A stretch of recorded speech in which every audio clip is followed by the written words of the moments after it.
आपका स्वागत है। मैं तनु और आप देख रहे हैं तहलका लाइव टुडे न्यूज, देश की आवाज। समाजवादी पार्टी के अध्यक्ष अखिलेश यादव ने गुरुवार को लोकसभा में वक्फ बोर्ड संशोधन बिल पर सवाल उठाते हुए इसको बीजेपी की तरफ से तुष्टीकरण की कोशिश करार दिया। अखिलेश ने इस बिल को धार्मिक आस्था पर हमला बताते हुए कहा कि साजिश के तहत बिल लाया जा रहा है। उन्होंने इसे लोकतंत्र के खिलाफ बताया और अखिलेश स्पीकर के अधिकार छीने जाने की बात भी कही। उनकी इस बात पर गृह मंत्री अमित शाह ने सख्त आपत्ति दर्ज कराई। कन्नौज सांसद अखिलेश यादव ने कहा कि वक्फ बोर्ड में संशोधन का जो विधेयक लाया गया है उसके पीछे गहरी राजनीति है। भाजपा बिल्कुल हताश है, निराश है, इसलिए चंद कट्टर समर्थकों के तुष्टीकरण के लिए बिल ला रही है।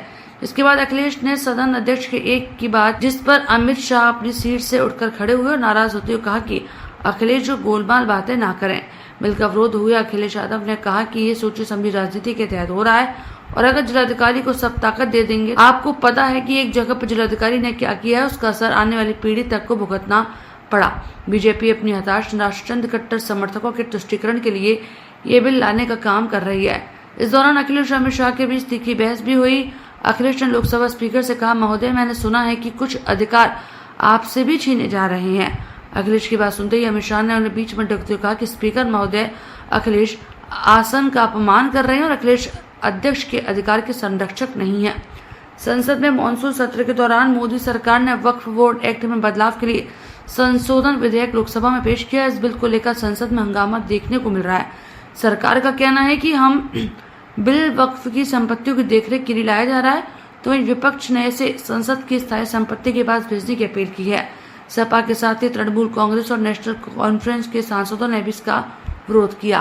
केंद्र सरकार की ओर से वक्फ बोर्ड में पारदर्शिता को लेकर नया बिल लाया गया है। कानून मंत्री किरेन रिजिजू ने गुरुवार को लोकसभा में वक्फ संशोधन बिल 2024 पेश किया। यह बिल लोकसभा में पेश किया जैसे ही बिल सदन के पटल पर रखा गया, कांग्रेस, टीएमसी, डीएमके, सपा समेत प्रमुख विपक्षी दलों ने विधेयक का विरोध किया, तो वहीं एनडीए में शामिल नीतीश कुमार की अगुवाई वाली जेडीयू ने बिल का सपोर्ट कर दिया है।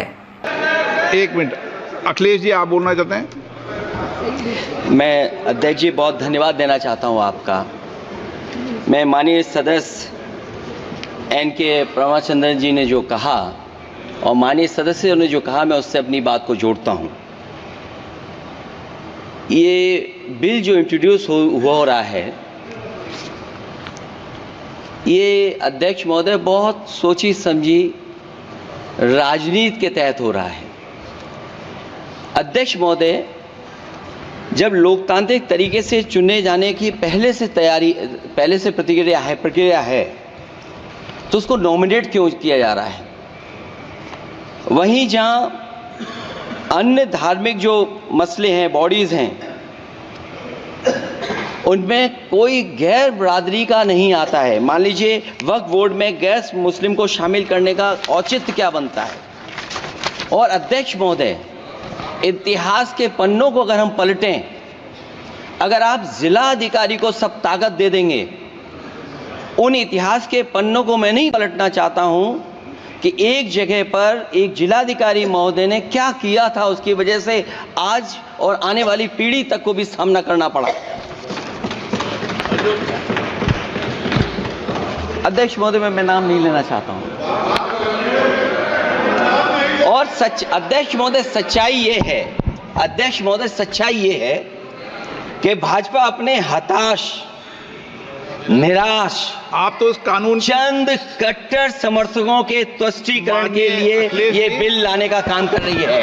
अखिलेश जी, अध्यक्ष महोदय, आज तो हमारे आपके अधिकार कट रहे हैं। मैं याद कीजिए अध्यक्ष महोदय, मैंने आपसे कहा था कि आप लोकतंत्र के न्यायाधीश हैं, और मैंने अध्यक्ष महोदय सुना है इस लॉबी में कि कुछ अधिकार आपके भी छीने जा रहे हैं। उसके लिए हम लोगों को लड़ना पड़ेगा आपके लिए। अध्यक्ष महोदय, मैं इस बिल का विरोध करता हूं। कोई अध्यक्ष के अधिकार अखिलेश जी सिर्फ विपक्ष के नहीं है, पूरे सदन के हैं। इस तरह की गोलमोल बात आप नहीं कर सकते हो। आप नहीं हो अध्यक्ष के अधिकार के संरक्षक।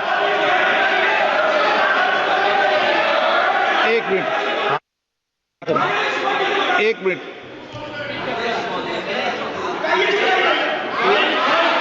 एक मिनट प्लीज। ये इसलिए लाया जा रहा अध्यक्ष महोदय,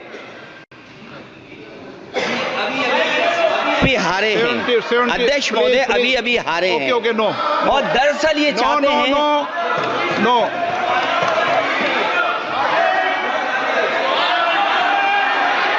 रिपोर्ट में नहीं जा रहा आपका कुछ भी, रिपोर्ट में नहीं जा रहा। नाम बुलाई सर।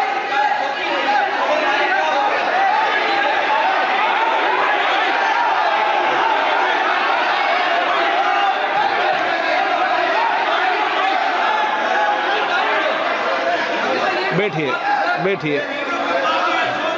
माननीय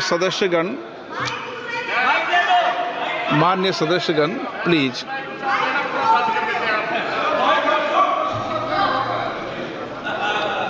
मैं आपसे आग्रह करता हूं, आप वरिष्ठ हैं और कोई नए भी सदस्य होंगे, कृपया हमेशा इस बात का ध्यान रखें, आसन पर, संसद की आंतरिक व्यवस्था पर कोई टिप्पणी नहीं करना चाहिए। ये मेरी सदन से अपेक्षा है और मुझे लगता है कि वरिष्ठ सदस्य तो इस अपेक्षाओं को मानेंगे कि कभी सदन पर, विशेष रूप से आसन पर, व्यक्तिगत टिप्पणियां न करनी चाहिए।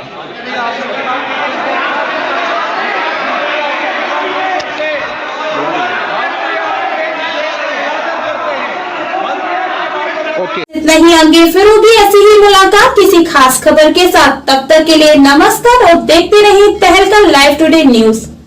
ऐसी ही खबरों को देखने के लिए आप हमारे चैनल को लाइक करें, शेयर करें, सब्सक्राइब करें।